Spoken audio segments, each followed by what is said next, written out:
और अब एक और बड़ी खबर का रुख कर लेते हैं। एनटीए आज नीट परीक्षा का रिजल्ट जारी करेगी। वैसे तो रिजल्ट जारी किया जा चुका है, लेकिन आज सिटी और सेंटर वाइज रिजल्ट जारी होगा नीट का।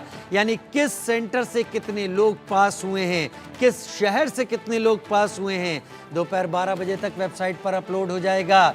सुप्रीम कोर्ट ने आदेश दिया था, आज दोपहर 12 बजे तक का टाइम दिया था, फिर रिजल्ट आउट होगा। कोर्ट ने कहा था उम्मीदवारों की पहचान जाहिर ना हो, लिहाजा रोल नंबर के तौर पर रिजल्ट जारी होगा। लेकिन इससे ये बात साफ हो जाएगी कि किस शहर से कितने उम्मीदवार पास हुए हैं और किस सेंटर से कितने उम्मीदवार उसके पास हुए हैं। तो सेंटर वाइज क्या हुआ है, क्या नहीं हुआ है, ये भी पता चलेगा। और ये भी पता चलेगा कि किन सेंटरों से एक भी शख्स पास नहीं हुआ है। ये सारा रिकॉर्ड आज सामने आ जाएगा। 50,000 के करीब सेंटर पूरे देश में नीट के एग्जाम को लेकर बनाए जाने की बात सामने आ रही थी, और इन सारे सेंटरों का कच्चा चिट्ठा आज सामने होगा।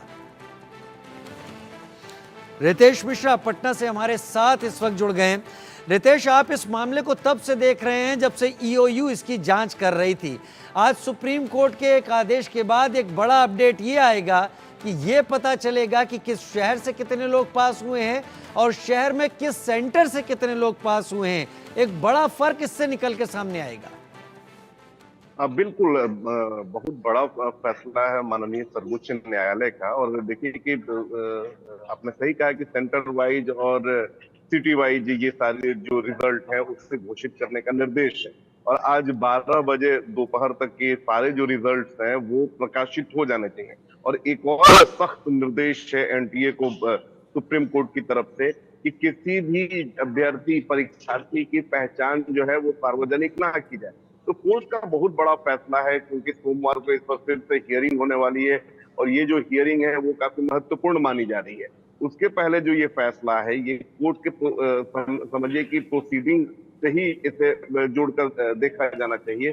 तो एक तरफ तो इसको लेकर देखिए कि जो स्टूडेंट्स हैं उनसे लगातार हमारी बात हो रही है, उनका साफ तौर पर कहना है कि चलिए कोर्ट जिस तरह से प्रोसीडिंग कर रहा है, हियरिंग कर रहा है, लग रहा है कि चलिए न्याय मिलेगा। लेकिन दूसरी तरफ छात्रों की अगर हम बहुतायत में बात करें या बात करें मेजोरिटी की, तो उसमें उनका यही कहना है कि अब इतने सारे लूपहोल्स के बाद अब रीनीट ही एकमात्र उपाय है, रीनीट ही एकमात्र समाधान है। जी, रीनीट ही एक महत्वपूर्ण उपाय है, वही एक समाधान है। लेकिन आपका रुख करेंगे इससे पहले एक बड़ी खबर ले लेते हैं। सीबीआई आज सुप्रीम कोर्ट में एक स्टेटस रिपोर्ट भी दाखिल करेगी। नीट पेपर लीक मामले में सीबीआई ने रांची रिम्स में एक छात्रा को गिरफ्तार किया है। रांची रिम्स की इस छात्रा की गिरफ्तारी, एम्स पटना और रिम्स रांची के छात्र गिरफ्तार हुए हैं जिन्हें सॉल्वर गैंग का मेंबर बताया जा रहा है कि ये सॉल्वर गैंग से जुड़े हुए हैं। पंकज ने जो प्रश्न पत्र ला कर दिया था उसको सॉल्व करने के लिए ये लोग शामिल रहे थे। एक और ब्रेकिंग इस वक्त का रुख ले लेते हैं। एक और ब्रेकिंग, नीट पेपर मामले में सीबीआई रिमांड में आरोपी छात्रा इस वक्त है। 10 दिनों की सीबीआई रिमांड में छात्रा है। आरोपी सुरेंद्र भी 4 दिन की रिमांड में है। सॉल्वर गैंग से छात्रा का कनेक्शन बताया जा रहा है।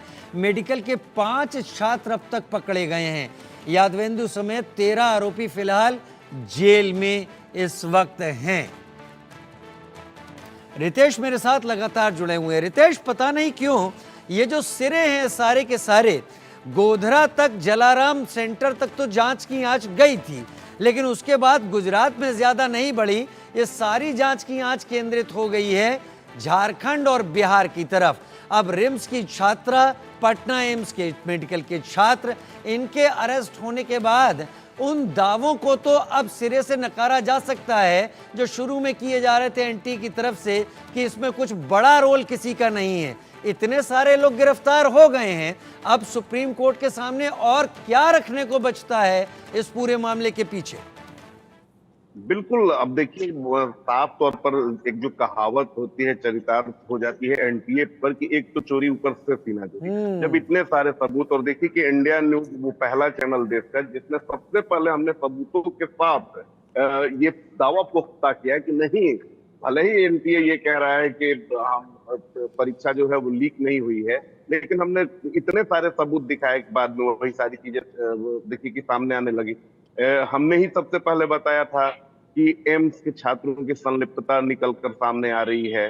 इसके अलावा रांची रिम्स की भी बात हमने कही थी और वो भी देखिए कि निकल कर सामने आया, और अभी ये फहरिस्त लंबी होने वाली है, क्योंकि जो जानकारी हमें मिल रही है उसके अनुसार पटना पीएमसीएच के भी कई छात्र जो हैं वो पेपर लीक मामले में वो जुड़े हुए हैं, और उनके खिलाफ भी जब पुख्ता साक्ष्य और सबूत जब मिल जाएंगे तो सीबीआई उनके भी गिरेबान पर हाथ डालने वाली है बहुत जल्द। तो आप देखिए कि किस कदर जो सोलवर गैंग है उनकी पैठ लगातार बढ़ती जा रही है।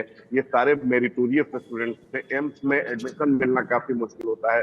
4 छात्र जो हैं वो आप देखिए कि पटना एम्स से वो रिमांड पर लिए गए हैं, उनसे पूछताछ लगातार जारी है और पूछताछ में काफी गंभीर बातें निकलकर सामने आई हैं। उनके लैपटॉप से कई सारी जानकारी मिली है, मोबाइल फोन से कई सारी जानकारी मिली है, उनके कमरों से कई सारे अहम डॉक्यूमेंट्स सीबीआई ने जब्त कर लिए हैं। इसके अलावा जिस लड़की को रांची में गिरफ्तार किया गया है वो इतनी शातिर है कि जो सीबीआई के सोर्सेज है उनका कहना है कि वो कोई भी सवाल का जवाब है वो बड़े ही नपे तुले अंदाज में दे रही है। गुरुवार को उसे भी पहले बुलाया गया था पूछताछ के लिए, लेकिन वो नहीं पहुंची और बाद में फिर सीबीआई ने अपना विशेषाधिकार दिखाते हुए से देर रात गिरफ्तार कर दिया। लेकिन पूछताछ में वो चीजों को बहुत आसानी से सामने नहीं रख रही है। तो इसी बात से अंदाजा लगाया जा सकता है कि सोलवर गैंग की धमक, उसकी पैठ कहां तक पहुंच चुकी है कि अब मेडिकल एस्पिरेंट्स, मेडिकल स्टूडेंट्स तक में उनकी जो है पैठ, उनकी पहुंच चुकी है, और ये सारी चीजें पैसे के दम पर हो रही है। ये बड़ी बात यहाँ पर इसलिए है कि ये 5 ही हैं, ये कुछ ही लोग हैं, या इनका एक पूरा का पूरा एक बड़ी चेन है जो कि पढ़ाई कर रहे छात्र हैं, इस तरीके के गिरोह के संपर्क में हैं। जांच हो रही है और ऐसा लगता है कि एक पेंडोरा बॉक्स खुलने वाला है जिसमें से बहुत कुछ सामने उघड़ कर आ जाएगा। बहुत शुक्रिया रितेश, दोपहर 12 बजे का इंतजार करते हैं, तब रिजल्ट भी ऑनलाइन अपलोड हो